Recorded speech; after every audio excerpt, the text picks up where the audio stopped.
নমস্কার, বাংলা বাজারে সবাইকে স্বাগত। আমি অনিকেত চট্টোপাধ্যায়। শুরু করছি আমাদের অনুষ্ঠান মতামত। আজকে আমাদের শীর্ষক আমেরিকা আর ইসরায়েল এই মুহূর্তে মানবতার সবচেয়ে বড় শত্রু।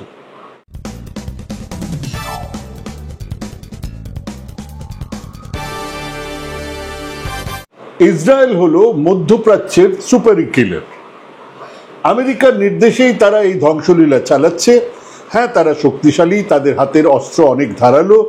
হ্যাঁ, তারা পেরেছে মধ্যপ্রাচ্যের দেশগুলোকে বিচ্ছিন্ন করে দিতে। এক ঐক্যবদ্ধ ইরান, ইরাক, ইয়েমেন, কাতার, মিসর, Syria, turkey, UAE, Lebanon, Jordan কোনো না কোনো সময় একে অন্যের বিরুদ্ধে লড়েছে এবং এই বিচ্ছিন্নতাকে কাজে লাগিয়েছে ইসরায়েল। হ্যাঁ, তাদের মেধা, পরিশ্রম আর বুদ্ধির সঙ্গেই এক অসম্ভব শয়তানি মিশিয়ে যে ঝাঁঝালো ককটেল তৈরি হয়েছে, তাই আপাতত আমাদেরকে এক বিশ্বযুদ্ধের দিকে ঠেলে নিয়ে যাচ্ছে। কিন্তু এই বিপন্নতা আজ মধ্যপ্রাচ্যের সর্বত্র, আর সেটাই ইসরায়েলের কাছে এক বিরাট বিপদ হয়ে দাঁড়াবেই। কিন্তু সেই আলোচনা একেবারে শেষে। আপাতত এই ইরান ইসরায়েল সংঘাত, তাদের যে কনফ্লিক্ট, তার যে ইতিহাস, সেই লড়াই, যুদ্ধ যাই বলুন, তার ইতিহাসটাকে খানিকটা জানতেই হবে। এক সময়কার বন্ধু থেকে আজকের কট্টর শত্রু ইরান ইসরায়েলের সম্পর্ক মধ্যপ্রাচ্যের সবচেয়ে জটিল, সবচেয়ে খতরনাক। নেতানিয়াহু কিংবা খামেইনি কিন্তু মোদি বা মুনির নয়। হ্যাঁ, কথা বললেই মাথা ঝুঁকিয়ে দেবে এরকম নয়। একজন এক জায়নিস্ট রাষ্ট্রের প্রতিনিধি, অন্যজন মধ্যপ্রাচ্যের সবচেয়ে পুরনো সভ্যতার অন্যতম এক দেশের ইসলামিক কট্টরপন্থী শক্তি। পৃথিবীর বিভিন্ন দেশের বিভিন্ন রকমের সংঘাতের মধ্যে অন্যতম হচ্ছে এই সংঘাত। নতুন তো কিছু নয়, কয়েক দশক ধরে চলছিল এই ছায়াযুদ্ধ, যা এখন এক সরাসরি সামরিক সংঘাত বা যুদ্ধের চেহারা নিয়েছে এবং সেটা পুরো অঞ্চলের, এমনকি পৃথিবীর স্থিতিশীলতাকে ঝুঁকির মধ্যে ফেলে দিয়েছে। ইতিমধ্যেই রাশিয়ার এক সেনাকর্তা বলেছেন, আমরা তৃতীয় বিশ্বযুদ্ধের দিকে এগোচ্ছি। এই পরিস্থিতিতে ভারতের মতো একটা দেশের ভূমিকা কতটা গুরুত্বপূর্ণ? এমনিতেই তো আমরা আপাতত গায়ে না মানলেও আপনি মোড়লের মতন চলছি, তবুও এত বড় একটা দেশের কিছু তো গুরুত্ব থাকবেই। ভারত ঐতিহাসিকভাবে প্যালেস্টাইনের সমর্থক ছিল, ঐতিহাসিকভাবে। কিন্তু সাম্প্রতিক বছরগুলোতে, বিশেষ করে প্রধানমন্ত্রী নরেন্দ্র মোদীর শাসন আমলে, ইসরায়েলের সঙ্গে তার কৌশলগত সম্পর্ক, স্ট্র্যাটেজিক রিলেশনশিপ অনেক বেশি শক্তিশালী হয়েছে। এটা আরব দুনিয়ার চোখ এড়িয়েছে এমন তো নয়। প্রথমে আসুন ইতিহাসের পাতা উল্টে দেখা যাক কিভাবে ইরান ইসরায়েল সংঘাতটা তৈরি হলো, কিভাবে এক বন্ধুত্ব প্রকাশ্য যুদ্ধ হয়ে দাঁড়ালো। আজকের পরিস্থিতি দেখে কল্পনা করা সেটা কঠিন, কিন্তু 1979 সালের ইসলামী বিপ্লবের আগে ইরান এবং ইসরায়েলের মধ্যে একটা কৌশলগত মিত্রতা, একটা ট্যাকটিক্যাল ফ্রেন্ডশিপ ছিল।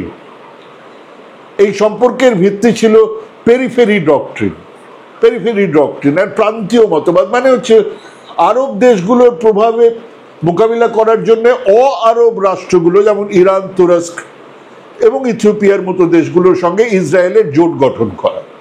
মানে ভাই, তোমরা তো আরব নও, আরবের সঙ্গে আমাদের লড়াই। অতএব তাদেরকে আলাদা করেছিল। প্রথমত সহযোগিতার ক্ষেত্রে ছিল তেল সরবরাহ।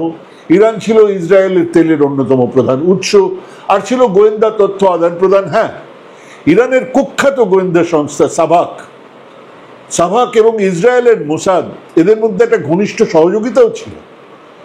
এরা একে অন্যকে খুব ভালো করে জানে। তারা একে অপরের শত্রু, বিশেষ করে মিশর, সোভিয়েত ইউনিয়নের বিরুদ্ধে তথ্য বিনিময় করত। দুজনের যে কমন এনিমি, সেটা নিয়ে তারা কাজ করত। যখন ইসরায়েল মিশরের বিরুদ্ধে লড়ছে, গোয়েন্দা তথ্য যোগাচ্ছে ইরান, তাদের জায়গা দিচ্ছে ইরান। ওই ইরান থেকে গিয়ে তারা রুট করছে বিভিন্ন আরব দেশগুলোতে, এবং ছিল সামরিক এবং প্রযুক্তিগত সহায়তা। ইসরায়েল ইরানকে সামরিক প্রশিক্ষণ দিয়েছে, অস্ত্রশস্ত্র সরবরাহ করেছে। কিন্তু এই সম্পর্ক খুব সোজাও ছিল না। শাহ মোহাম্মদ রেজা পাহলভি প্যালেস্টাইনের দিকেও খানিকটা ঝুঁকেছিলেন। আফটার অল মুসলমান, তো সেই একটা ব্যাপার তো ছিল। আবার আরব বিশ্বের সঙ্গেও সুসম্পর্ক বজায় রাখার একটা ওপরে ওপরে চেষ্টা করতেন। তাই ইরান কখনো ইসরায়েলে পূর্ণাঙ্গ দূতাবাস খোলেনি, স্ট্র্যাটেজিক রিলেশনশিপ ইত্যাদি ছিল, কিন্তু দূতাবাস খুলতে যায়নি। মানে প্রকাশ্যে দহরম বহরম ছিল না, কিন্তু বেশ ভালো সম্পর্ক ছিল। সব শেষ হলো কখন? 1979 সালের ইসলামী বিপ্লবের সময়, যখন আয়াতুল্লাহ খোমেনি দখল নিল ইরানে। তিনি হলেন সর্বেসর্বা। যা ছিল ইরানের একটা আদর্শগত বিরাট পরিবর্তন, এক প্যারাডাইম শিফট। হ্যাঁ, আয়াতুল্লাহ রুহুল্লাহ খোমেনির নেতৃত্বে 1979 সালের বিপ্লব সবকিছু বদলে দিল। শাহের পতন হলো এবং ইরান একটা ইসলামী প্রজাতন্ত্রে পরিণত হলো। একবারও ভাববেন না যে আগে এক কট্টরপন্থী ইসলামিক রাষ্ট্রের বদলে এক আধুনিক ইসলামিক রাষ্ট্র তৈরি হলো। এই নতুন বিপ্লব আদতে আরো কট্টর মৌলবাদের ঝান্ডা নিয়ে এসেছে। আমরা দেখেছি ইরানের নারী অবমাননা, গণতন্ত্রের অভাব, গান থেকে সিনেমা, কোথাও এতটুকু স্বাধীনতা নেই। এবং এই নতুন সরকারের কাছে ইসরায়েল ছিল মধ্যপ্রাচ্যে মার্কিন সাম্রাজ্যবাদের একটা ঘাঁটি এবং ছোট শয়তান। নতুন যারা এলো খোমেনি, তারই এই তৈরি করা শব্দ লিটল স্যাটান, ছোট্ট শয়তান। খোমেনি শাসনের মূল ভিত্তি ছিল জায়নবাদ বিরোধিতা এবং প্যালেস্টাইনের মুক্তি। প্যালেস্টাইনকে র্যালি করে ওই সময় থেকে একটা ঐক্য তৈরি হওয়া শুরু হয়েছিল, কিন্তু নিজেদের মধ্যে লড়াই হচ্ছিল। ওই 1979 থেকে ইসরায়েলকে একটা অবৈধ রাষ্ট্র হিসেবে দেখা শুরু করলো ইরান এবং নিজেকে প্যালেস্টাইনদের রক্ষাকর্তা হিসেবে প্রতিষ্ঠা করা শুরু করল। আর তার ভিত্তিতে কয়েক দশক ব্যাপী ছায়াযুদ্ধ, একটা শ্যাডো ওয়ার চলছে। সেই বিপ্লবের পর থেকে প্রায় 4 দশক ধরে ইরান ইসরায়েল সরাসরি যুদ্ধে যায়, কিন্তু সরাসরি যুদ্ধে না জড়ালো একে অন্যের বিরুদ্ধে একটা গোপন যুদ্ধ লাগাতার চালিয়ে গেছে। সবাই জানতো এটা একটা ছায়াযুদ্ধ, বিভিন্ন কৌশল ব্যবহার করা হয়েছে। আর তার এক প্রমাণ হলো ইসরায়েলের সাইবার হামলা। ইসরায়েল সেই সময় একটা উল্লেখযোগ্য হামলা করেছিল, সেটার নাম ছিল স্টাক্সনেট ভাইরাস। স্টাক্সনেট ভাইরাস ছুড়ে দিয়েছিল ইরানে 2010 সালে। এই কম্পিউটার ভাইরাস ইরানের পারমাণবিক কেন্দ্রের সমস্ত কটা কম্পিউটারকে, ওই সেন্ট্রিফিউজ সেন্টারগুলোকে ক্ষতিগ্রস্ত করেছিল। অনেকের ধারণা এটা ছিল একটা মার্কিন ইসরায়েলি যৌথ অভিযান। আমি আগেই বলেছিলাম যে ইসরায়েল হচ্ছে গিয়ে সুপারি কিলার। মার্কিনীদের কথা মতন, তাদের নির্দেশ মতন তারা কাজ করে। মানে সেই সময় থেকে মার্কিন যুক্তরাষ্ট্র, ইসরায়েল, এমনকি পশ্চিম দুনিয়া ইরানকে এক পারমাণবিক শক্তি হিসেবে দেখতে চায়। মধ্যপ্রাচ্যে একটা পারমাণবিক শক্তি গজিয়ে উঠুক, এটা তারা দেখতে চায়নি। যদিও ইসরায়েলের কাছে পারমাণবিক শক্তি আছে, তারা পারমাণবিক বোমা তৈরি করেছে ঘোষিতভাবেই, কিন্তু তারা আটকাতে চেয়েছে ইরানকে। আজও কিন্তু সেই লড়াইটাই চলছে। ট্রাম্প সাহেব সোজা বলে দিয়েছেন পরমাণু অস্ত্র ইত্যাদি ছাড়লেই সব যুদ্ধ থেমে যাবে। মানে কে পরমাণু অস্ত্র তৈরি করতে পারবে বা পারবে না সেটা ঠিক করবে ট্রাম্প এবং ইসরায়েল। এদিকে ইসরায়েলের কাছে প্রচুর পরমাণু অস্ত্র আছে। ওই সময় থেকে আজ অব্দি ইরানের বেশ কিছু শীর্ষ পরমাণু বিজ্ঞানীকে হত্যা করেছে ইসরায়েল। ইরানের জন্য সরাসরি মোসাদকে দায়ী করেছে, মোসাদই এই কাজগুলো করিয়েছে। ওই সময় থেকে দুদেশ একে অপরের বাণিজ্যিক জাহাজে হামলা চালিয়েছে। সিরিয়ার গৃহযুদ্ধে ইরান প্রেসিডেন্ট বাশার আল আসাদকে সমর্থন করেছিল, সেখানে নিজের সামরিক উপস্থিতিও বাড়িয়েছিল। ইসরায়েল নিয়মিতভাবে সিরিয়ার অভ্যন্তরে ইরানের সামরিক ঘাঁটি এবং অস্ত্র চালান, বিমান হামলা চালিয়ে সেই সমস্তগুলোকে ধ্বংস করেছে। সেই লড়াই এখন সামনাসামনি। দীর্ঘ কয়েক দশক ছায়াযুদ্ধের পরে 2025 সালের শুরুতে এই সরাসরি সংঘাত একটা সামরিক রূপ নিয়েছে। দামাস্কে ইরানের কনসুলেটে ইসরায়েলি বিমান হামলার একজন শীর্ষ ইরানি জেনারেল নিহত হওয়ার পরে ইরান সরাসরি ইসরায়েলের ভূখণ্ডে শয়ে শয়ে ড্রোন মিসাইল দেখে দিয়েছে। এবং মনে করা হচ্ছে যে যেন যে ইসরায়েলের যে আয়রন ডোম সেটা ভেঙে গেছে। যদিও ঘটনা সেরকম নয়, তার কারণ যদি আপনি 200টা 300টা মিসাইল ছাড়েন তার মধ্যে 10টা 12টা 20টা গিয়ে পড়বে এবং তাও যথেষ্ট ক্ষতি করছে, এটাও ঘটনা। কিন্তু আয়রন ডোম একেবারে ভেঙে গেছে তেমনও নয়। কিন্তু ইসরায়েল এবং তার মিত্ররা সেই হামলা অনেকটা প্রতিহত করতে পেরেছে। কিন্তু এটা একটা ঐতিহাসিক ঘটনা, সংঘাতের নতুন রাস্তা খুলে গেল। আর তারপর থেকে যুদ্ধ বেড়ে চলেছে। ইতিমধ্যে আমরা সবাই জানি যে খোমেনির জায়গায় এখন খামেনি সেই ক্ষমতায় বসেছে এবং একই ধরনের লড়াই চলছে। ইসরায়েল যেমন আমেরিকার সুপারি নিয়ে মধ্যপ্রাচ্যে লড়ছে, তেমনি ইরানের মধ্যেও একটা প্রক্সির জাল আছে, প্রক্সি ওয়ার করার লোকজন আছে। সেগুলো হলো প্রতিবেশী দেশ এবং অরাষ্ট্রীয় কিছু শক্তি, কিছু গোষ্ঠী। ইরান সরাসরি যুদ্ধ এড়িয়ে তার প্রভাব বিস্তার করতে এবং ইসরায়েলকে চাপে রাখতে বিভিন্ন সময় বিভিন্ন সশস্ত্র গোষ্ঠীকে ব্যবহার করেছে, করে, যাকে ইসরায়েল পশ্চিমী দুনিয়ার প্রতিরোধের অক্ষ, অ্যাক্সিস অফ রেজিস্ট্যান্স বলে ডাকে। তালিকায় প্রথমেই আছে হিজবুল্লাহ লেবাননের। এটা হলো ইরানের সবচেয়ে শক্তিশালী আর সবচেয়ে সফল প্রক্সি, ভীষণ শক্তিশালী এক বাহিনী, যদিও এখন অনেকখানি তাদের ক্ষমতা কমেছে। 1980-র দশকে প্রতিষ্ঠিত হয়েছিল। এটা একটা শিয়া গোষ্ঠী, লেবাননের রাজনীতি সামরিক ক্ষেত্রে একটা বিরাট প্রভাবশালী গোষ্ঠী। হিজবুল্লাহর কাছে হাজার হাজার রকেট রয়েছে, মিসাইল রয়েছে, ইসরায়েলের যে কোনো স্থানে সেই হামলাগুলো তারা করতে পারে, করছে। এরপরে আছে ফিলিস্তিন সংগঠন, যেরকম হামাস, ইসলামিক জিহাদ। যদিও হামাস একটা সুন্নি সংগঠন, ইরান আদর্শগতভাবে শিয়া, পার্থক্য আছে, কিন্তু ইসরায়েলের বিরুদ্ধে লড়াইয়ের জন্য হামাস আর ইসলামিক জিহাদকে তারা অস্ত্র শস্ত্র প্রশিক্ষণ সব দিয়ে যাচ্ছে, আজ নয়, শুরু থেকে। শেষে আছে ভয়ঙ্কর হুথি। এরা ইয়েমেনের এই বিদ্রোহী গোষ্ঠীর নেতা সৈন্যরা লোহিত সাগরে, রেড সি যেটা আমরা বলি, ইসরায়েলের সঙ্গে সম্পর্ক আছে, এমন সমস্ত বাণিজ্যিক জাহাজে মাঝে মধ্যেই হামলা চালিয়ে আন্তর্জাতিক বাণিজ্যে বিঘ্ন ঘটিয়ে যাচ্ছে এবং একটা নতুন নতুন কনফ্লিক্ট জোন খুলে রাখা হয়েছে সেখানে। এগুলো মোটামুটি সংঘাতের একটা ইতিহাস। এবারে আসুন, ভারত এই সংঘাতে ঠিক কোথায় দাঁড়িয়ে আছে সেটা বোঝার চেষ্টা করি। শুরুতে এটা বলে নেওয়া যাক যে ভারত গত বেশ কিছু বছর ধরে একটা কৌশলগত পুনর্বিন্যাস, রিঅ্যালাইনমেন্টের কথা ভেবেছে এই মধ্যপ্রাচ্যকে ঘিরে। কেন? এখানেও তার বাণিজ্যের চিন্তা একটা আছে। যদি তারা ওই পোর্ট অফ হারমিস, তার পাশ দিয়ে একটা রাস্তা পেয়ে যায় এবং সেই রাস্তা দিয়ে তাদের বাণিজ্য বিস্তার করতে পারে, সেটা তাদের একটা একটা কথাবার্তা, আর সেই মতো একটা তাদের চিন্তা ভাবনা চলছে। যদিও সেই চিন্তার মধ্যে অনেকগুলো গন্ডগোল রয়েছে। বলছি কি গন্ডগোল? যার সঙ্গে আগের ভারতের বিদেশ নীতির কিন্তু কোনো সূত্র নেই। মানে ইরানকে বাদ দিয়ে তো এই রাস্তা পাওয়া যাবে না। আবার ইসরায়েলের সঙ্গে বন্ধুত্ব রেখে ইরানকে সঙ্গে রেখে এই লড়াই, সেটাই বা কিভাবে, এই রাস্তা কিভাবেই হবে? এটা ভারতবর্ষের এখনকার নেতৃত্ব একবারও ভাবেনি। ভাবনা চিন্তা এই নেতৃত্ব করে, নরেন্দ্র মোদী করে বলে তার অতি ভীষণ শত্রুও এই অপবাদ তাকে দেবেন। স্বাধীনতার পর থেকে প্যালেস্টাইনের প্রতি নীতিগত সমর্থন ভারতবর্ষের ছিল, মানে 47 থেকে 92 কোনো কথা ওঠেনি। আনকন্ডিশনাল সমর্থন প্যালেস্টাইনের উপরে ছিল। প্রথম বিচ্যুতি বা পুনর্বিন্যাস কংগ্রেস আমলে হয়েছে, ওই নরসিমা রাও।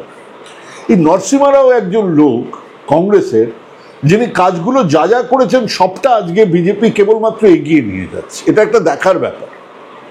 অনেকে বলে যে তিনি নাকি আগে আরএসএস ছিলেন, তারই সময় বাবরি মসজিদ ভাঙা হয়েছিল, তিনি বিশ্বায়নের প্রথম ঘন্টাটা বাজিয়ে দিয়েছিলেন, তিনি প্রথম নেহরুর যে সমাজতান্ত্রিক অর্থনীতি সেখান থেকে বেরিয়ে এসে একটা বাজার খুলে দেওয়ার ব্যাপারে তিনি যান, তিনি প্রাইভেটাইজেশনের শুরুয়াত করেন। এবং আজকে দাঁড়িয়ে এই যে প্যালেস্টাইন, এটাও ওই সময় শুরু হয়েছে। ওই সময় থেকে কংগ্রেসের যাবতীয় কোর ভ্যালু সব কিছু অত্যন্ত গুছিয়ে বদলে দেওয়া হয়েছিল। স্বাধীনতার পর থেকে ভারতের বিদেশ নীতির একটা মূল ভিত্তি ছিল উপনিবেশবাদ বিরোধিতা। মানে কোথাও কলোনি, নিজেরা এতদিন ধরে কলোনির শাসন হয়েছে, উপনিবেশ ছিল, কাজে উপনিবেশের বিরোধিতা করা। এই নীতির ভিত্তিতে ভারত প্যালেস্টাইনের আত্মনিয়ন্ত্রণের অধিকারকে সমর্থন করেছে। 47 সালে জাতিসংঘে ফিলিস্তাইনের যে বিভাজন, প্যালেস্টাইনের যে বিভাজনের পরিকল্পনা, তার বিরোধিতা করেছে। ইসরায়েলকে স্বীকৃতি দিয়েছিল ভারত, কিন্তু দূরত্ব বজায় রেখেছিল। 1950 সালে ইসরায়েলকে স্বীকৃতি দিলেও পূর্ণাঙ্গ কূটনৈতিক সম্পর্ক স্থাপন তখনও করে। এর অবশ্য কিছু প্র্যাকটিক্যাল রিজন ছিল। প্রথমটা হলো আরব দুনিয়ার সঙ্গে সম্পর্ক। ভারত তার তেলের চাহিদা এবং বিপুল সংখ্যক মুসলমান জনসংখ্যার কথা মাথায় রেখে আরব দেশগুলোর সঙ্গে সম্পর্ক কখনোই খারাপ করতে চায়নি। ছিল আমাদের দেশের জোট নিরপেক্ষ আন্দোলন। জোট নিরপেক্ষ আন্দোলনের নেতা হিসেবে ভারত ফিলিস্তিনিদের, মানে প্যালেস্টাইন লোকজনদের, তাদের সমর্থন বজায় রেখেছিল। এবং ছিল কাশ্মীর প্রসঙ্গ। ভারতের একটা আশঙ্কা বরাবর ছিল এবং আছে যে ইসরায়েলের সঙ্গে ঘনিষ্ঠতা বাড়ালে আরব দেশগুলোতে কাশ্মীর ইস্যুতে পাকিস্তানকে সমর্থন করতে তাদের কোনো আটকাবে না। সেটা আজকে বড় ব্যাপার হয়ে দাঁড়িয়েছে। তবে পর্দার আড়ালে কিছু গোপন সহযোগিতাও ছিল। 62-তে চীন, 65-তে এবং 71-এ পাকিস্তানের সঙ্গে যুদ্ধে ইসরায়েল ভারতকে গোপনে সামরিক সহায়তা দিয়েছিল, এটা আজ কারোর অজানা নয়। এরপরে মানে ঠান্ডা যুদ্ধের পরে নরসিমহা রাওয়ের সময় হঠাৎ করে এক বাস্তবতার দিকে ঝোঁক নিয়ে কথা বলা শুরু হলো। 92 সালে ভারত ইসরায়েলের সঙ্গে পূর্ণাঙ্গ কূটনৈতিক সম্পর্ক স্থাপন করে। এর পেছনে বেশ কিছু কারণ ছিল, যেরকম সোভিয়েত ইউনিয়নের পতন, ভারতের অর্থনৈতিক উদারীকরণ, মধ্যপ্রাচ্যে শান্তি প্রক্রিয়ার নতুন সূচনা। এই সময় থেকে দুদেশের মধ্যে সম্পর্ক ধীরে ধীরে বাড়তে থাকলো। আর সেই ধারাকে একেবারে কাছা খুলে সামনে নিয়ে এলেন আমাদের মোদিজি। মোদির যুগ হলো আদতে ডিহাইফেনেশন আর ইসরায়েলকে কৌশলগতভাবে আলিঙ্গন করা, যা ক্রমশ বেড়েই চলেছে।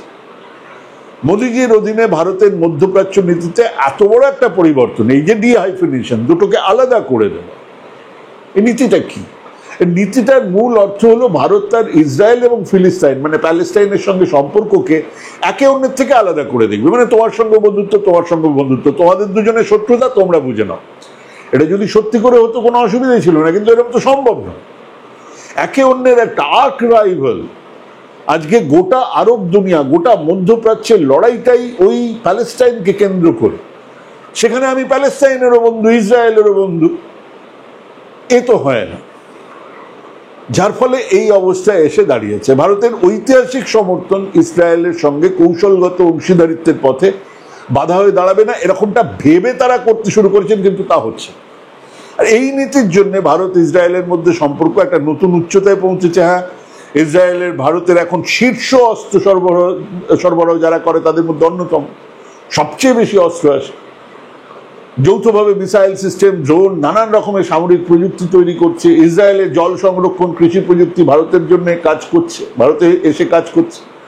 মোদী প্রথম ভারতীয় প্রধানমন্ত্রী যিনি ইসরায়েল সফর করেছেন এবং এর মাধ্যমে সম্পর্কটাকে সরাসরি একটা জায়গায় এনে দাঁড় করিয়েছেন। আসলে এই দেশে মুসলমান বিরোধিতা আর মধ্যপ্রাচ্যে মুসলমান বিরোধিতার জায়গা থেকে ইসরায়েলের কাছে যাওয়া, এটা একটা নীতি হতে পারে, কিন্তু সেই একই সঙ্গে আমি ইরানের সঙ্গে থাকবো, মধ্যপ্রাচ্যের সঙ্গেও থাকবো, প্যালেস্টাইনের সঙ্গেও থাকবো, ইসরায়েলের সঙ্গে থাকবো, এরকম তো হয় না। আর সেটাই এখন ভারতের ভারসাম্য রক্ষার একটা প্রহসন হয়ে দাঁড়িয়েছে। কারণ লাগাতার সাপের মুখে চুমু আর ব্যাঙের মুখে চুমু খেয়ে যাওয়াটা কঠিন ব্যাপার। ওই সেই হরি হে দীনবন্ধু, তুমি আমারও বন্ধু, বাপেরও বন্ধু, এটা হয় না। ইসরায়েলের সঙ্গে ঘনিষ্ঠতা বাড়ানোর পাশাপাশি ভারত ইরানের সঙ্গেও তার সম্পর্ক বজায় রেখেছে। ইরান চারহার বন্দর ভারতের জন্য মধ্য এশিয়ার প্রবেশ পথ, ওইখান দিয়ে ঢুকতে পারবে মধ্য এশিয়ায়। এখন ইরান ইসরায়েলের মধ্যে সরাসরি সংঘাত শুরু হওয়ার পরে ভারতের এই ভারসাম্য রক্ষার নীতি পরীক্ষার মুখে পড়ে গেছে। সাংঘাতিক একটা অবস্থা। ভারতের অবস্থা শ্যাম রাখি না কুল রাখি। খেয়াল করে দেখুন, ভারত দুপক্ষকে সংযম দেখানোর আর আলোচনার মাধ্যমে উত্তেজনা কমানোর কথা বলে যাচ্ছে, কে শুনছে?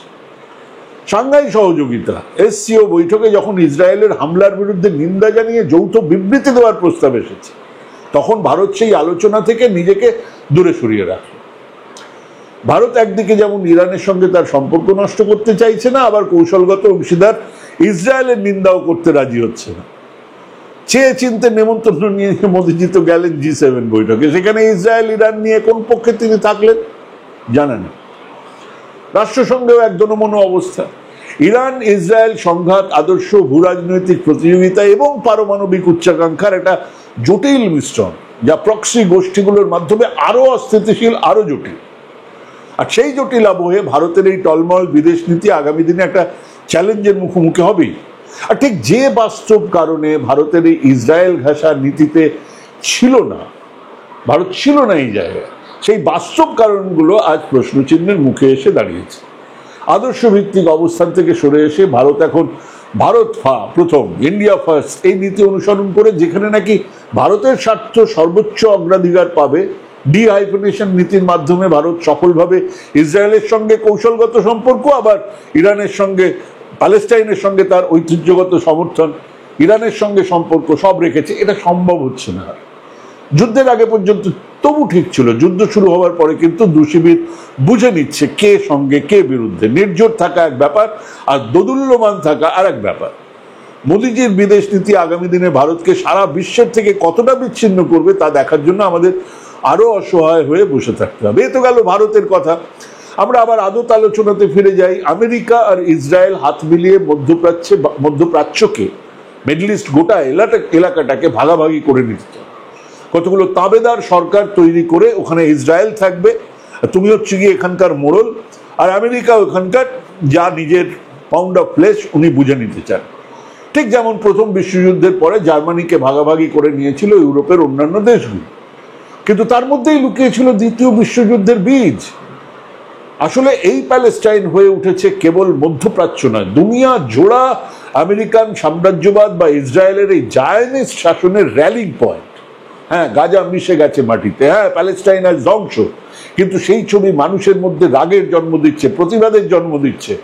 মার্কিনীদের টোপ খেয়ে ল্যাজ নাড়ানোর মতো দেশ আর নেই। কাজেই ওই রাগ, ক্রোধ, ঘৃণা থেকে এক প্রতিরোধ শুরু হবে, এবং বলা বাহুল্য ইসরায়েলের দারুণ টেকনোলজিক্যাল গ্রোথ, তাদের উন্নত অস্ত্র ইত্যাদি শেষ লড়াইয়ে কোনো কাজ দেবে না। মানুষ মনে রাখবেই ত্রাণ শিবিরে খাবার পাঠানোর জন্য লাইন দেওয়া মানুষদের ওপরে বোমা ছুঁড়ে মেরেছে ইসরায়েল, হাসপাতালে অসুস্থ রোগীদের ওপরে বোমা ফেলছে ইসরায়েল, স্কুল কলেজ গুড়িয়ে দিচ্ছে ইসরায়েল। মধ্যপ্রাচ্য জুড়ে আগামী প্রজন্মের মাথায় এই স্মৃতি গেঁথে যাচ্ছে। আর এত মানুষের সম্মিলিত ঘৃণার সামনে হিটলারই দাঁড়াতে পারিনি, তো ইসরায়েল কতদিন টিকবে? মজার কথা হলো, সুযোগ বুঝেই স্বভাব মতো আমেরিকা সেদিন হাত তুলে নেবে একটা সময়। এক জাতি যাদের মেধা আছে, যাদের শ্রম মরুভূমিতে সোনা ফলিয়েছে, যাদের জ্ঞান বিজ্ঞান চর্চা পৃথিবীর সভ্যতার ইতিহাস লিখতে পারত, তারাই দিনে মিস্টার জেকিল, রাতে মিস্টার হাইড হয়ে দাঁড়িয়েছে। তাদের প্রত্যেকটা শয়তানির জবাব মানুষ কিন্তু দেবেই। ভাবতে হবে, ভাবতে থাকুন, ভাবুন ভাবুন ভাবুন, ভাবা প্র্যাকটিস করুন। ভালো থাকবেন, সুস্থ থাকবেন। আজকে এখানেই শেষ করছি। নমস্কার।